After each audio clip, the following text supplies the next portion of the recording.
નમસ્કાર મિત્રો, રાજ્યમાં વરસાદને લઈને મોટી આગાહી કરી છે। વરસાદનો નવો રાઉન્ડ શરૂ થવા જઈ રહ્યો છે। કેટલાક વિસ્તારોમાં ધીમી ધારે, કેટલાક વિસ્તારોમાં ભારે વરસાદ, વાવાઝોડા રૂપી સિસ્ટમને લઈને મોટી આગાહી કરી છે। તેમજ આગામી સમયમાં ચોમાસું વિદાય લેશે, તેમજ હાથી નક્ષત્રમાં કેવો વરસાદ જામી શક્યો છે, તેમજ આગામી સમયમાં આ વરસાદના રાઉન્ડમાં કયા કયા વિસ્તારોમાં કેવો વરસાદી માહોલ સર્જાશે તેના વિશે સંપૂર્ણ માહિતી જોઈશું। તો વિડીયો છેલ્લે સુધી જોતા રહેજો। ચેનલમાં નવા હો તો નીચે આપેલા સબસ્ક્રાઇબ બટનને દબાવી ચેનલને સબસ્ક્રાઇબ કરી દેજો।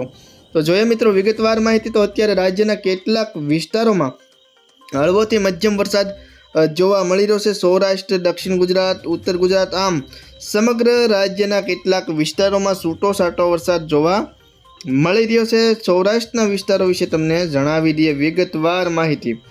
તો સૌરાષ્ટ્રના કેટલાક એવા વિસ્તારો છે જ્યાં તમારે ધીમો ધાર વરસાદ અત્યારે સક્રિયપણે જોવા મળી રહ્યો છે। જેવા ધીમી ધારે વરસાદ થતો હોય એવા વિસ્તારો વિશે તમને જણાવી દઈએ।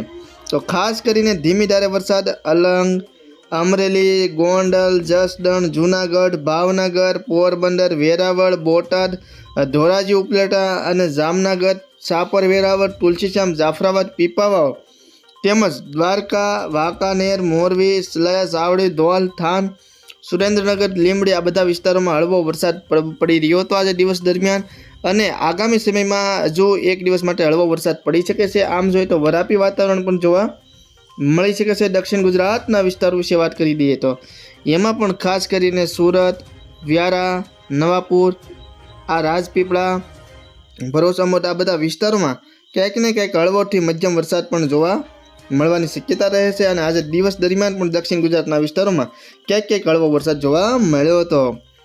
તેમજ નડિયાદ, ઢોલ, અમદાવાદ, વિરમગામ આ બધા વિસ્તારોમાં પણ ક્યાંક ને ક્યાંક હળવોથી મધ્યમ વરસાદ જોવા મળ્યો હતો। કચ્છ જિલ્લાની વાત કરીએ